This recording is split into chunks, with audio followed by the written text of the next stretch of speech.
There was massive anger on the part of Bernie voters after the DNC took several steps that assured that Hillary Clinton would be the Democratic nominee for president in the 2016 election. The result of that was a lot of angry Bernie voters who protested by refusing to vote for Hillary. Some voted for a third-party candidate who had no chance to win. Some just stayed home. Separate from the Bernie protesters, there are huge numbers of people who never vote. When asked why, a common explanation is, my vote doesn't matter. But is that claim about one person's vote not counting really true? I wondered about that notion, so I did some investigating. The chart in the written post is the result. The last column shows the number of additional votes it would have taken per precinct in each of 3 swing states in order for Hillary to have won the election. That's not votes switched from Trump to Clinton.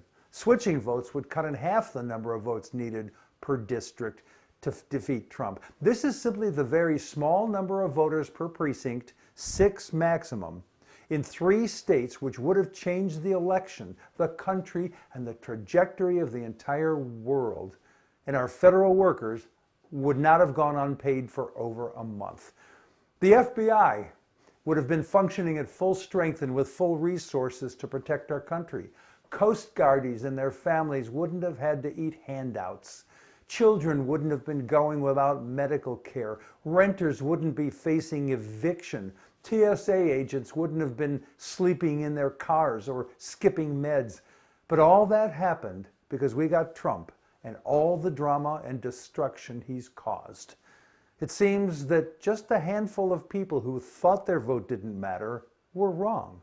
Their vote mattered a lot. That's one dot. Do you remember the Steele dossier? It's the work product of former British MI6 agent Christopher Steele. The dossier is an intelligence report that contains raw, that is unanalyzed, information about Trump and his links to Russia. Some of the material is quite sensational, and it's no surprise that Trump and all who supported him have attacked and ridiculed the dossier. But there's just one thing. None of it has been found to be in error. In a detailed review in Lawfare released in mid-December and written by Chuck Rosenberg and Sarah Grant, they step through the dossier and compare it to what's been learned through public documents, Robert Mueller's pleadings, and various other sources. Steele's work stands up. Item by item, his raw intelligence has proven to be true. Let's be both clear and fair. Not everything in the Steele dossier has been confirmed. It's just that everything that has been reviewed for verification has been confirmed.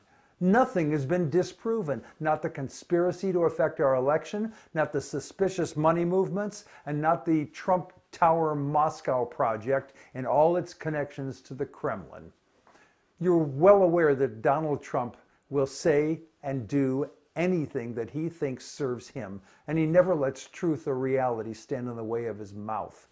So you can be confident that there will be more denials from Trump and his administration and his transition and campaign personnel about the content of the dossier as more details are confirmed. The facts, though, consistently tell us that the dossier is true and accurate, leaving us with the inescapable fact that Donald Trump really is far worse than you think.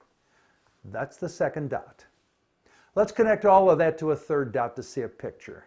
We learned in the run-up to the election that Steve Bannon, Trump's chaos whisperer and closest advisor, was wanting to tear down the entire establishment of the United States. Can you think of a more effective, non-lethal way to bring it all crashing down? Those are Bannon's words. Than to paralyze the FBI, the Justice Department, and all the rest of government that makes our country function? It seems that the dossier is true, and the events detailed in it lead to the intermediate step of a shutdown of our government. That's just what Steve Bannon and Vladimir Putin would have ordered Trump to do. And sadly, we let that happen. That's the third dot that makes this picture really scary. I'm Jack Altshuler.